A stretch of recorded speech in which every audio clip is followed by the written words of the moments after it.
Understood many Hinduism now only because most of the Hindus doesn't know what Vedas says.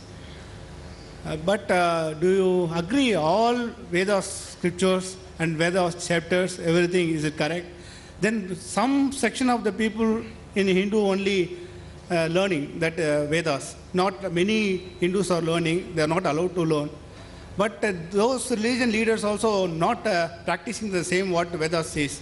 Is it correct? Then why they are doing like that? Please answer me. Thank you. Good, that's a good question. The first question was, do I believe with everything what the Vedas say? Point number two, the Vedas, only a selected few Hindus, learned people, they read, others are prevented from reading. Why?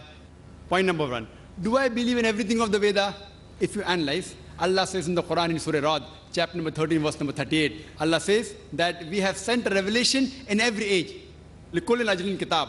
In every age we have sent a revelation. By name, only 4 are mentioned in the Quran. Torah, Zabur, Injil and the Quran.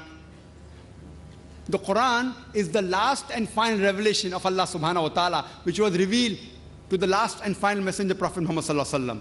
Now, there's the person who asked me in Bombay also, that can I consider Veda to be the word of God? Do I consider Veda totally to be correct?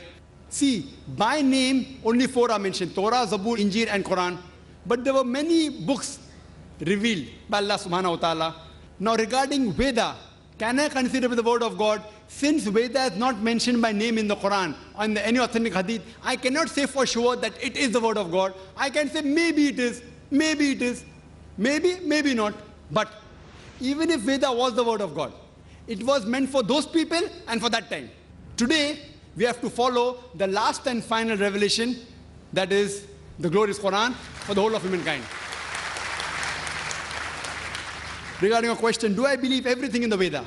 Allah says in the Quran in Surah Baqarah, chapter number 2, verse number 79, فَوَيْلٌ لِلَّذِينَ يَكْتُبُونَ الْكِتَابَ بِأَيْدِيهِمْ ثُمَّ يَقُولُونَ هَذَا مِنْ عِنْدِ اللَّهِ لِيَشْتَرُوا بِهِ ثَمَنًا قَلِيلًا فَوَيْلٌ لَهُم مِّمَّا كَتَبَتْ أَيْدِيهِمْ وَوَيْلٌ لَهُم مِّمَّا يَكْسِبُونَ.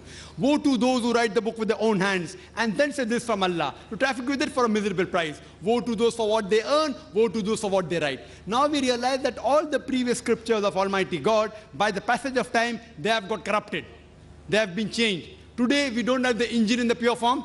The Bible that we have, it is not the Injil which was revealed to Isa salam. They have changed in passage of time. So even if Veda was the word of God, today, it has not maintained its pure form. And all the Hindu scholars, they agree.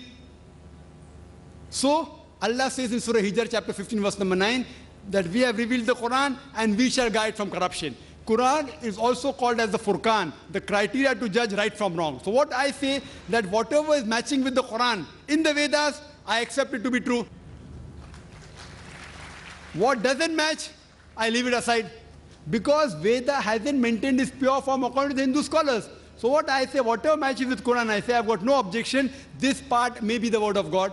But I don't agree everything of the Vedas. There are many unscientific points in the Veda. I can give a talk on that, which I don't intend giving. I can give hundreds of unscientific things mentioned in the Vedas. So what I say, that this is the Furqan, the criteria.